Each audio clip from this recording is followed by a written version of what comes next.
की मांग करते रहे हैं, लेकिन यदि उस समय करते तो हिंदुस्तान की सरकार का अतिरिक्त पैसा खर्च होता, बहुत धनराशि खर्च होती है इस जनगणना में। लेकिन चूंकि अब आम जनगणना होनी ही है तो उसमें एक कॉलम ही तो बढ़ाना है जिसमें जाति लिख दी जाए, तो स्वतः ही जातिगत जनगणना हो जाएगी बिना खर्चे के।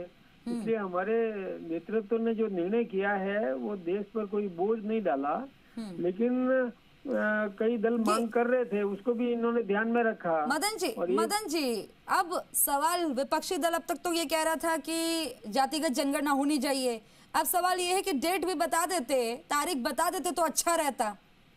ये आंकड़े 2026-27 तक जनता के सामने आ जाएंगे, अंतिम आंकड़े।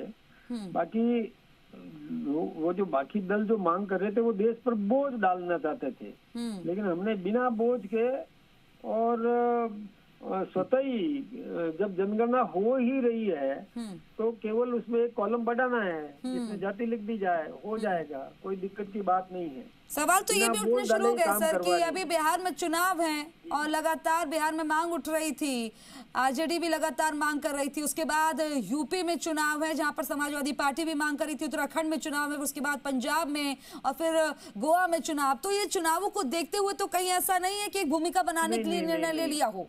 नहीं, मैं फिर से निवेदन करूंगा, जब जनगणना हो ही रही है तो एक कॉलम बढ़ाना है, इसमें कहीं अतिरिक्त बोझ नहीं आएगा जनता पर, और इसमें चुनाव को ध्यान में रख करके नहीं किया गया है। ये जब जनगणना हो ही रही है तो फिर वो तो प्रक्रिया है, निरंतर प्रक्रिया है, कब जनगणना होनी है उस प्रक्रिया में चलता रहेगा।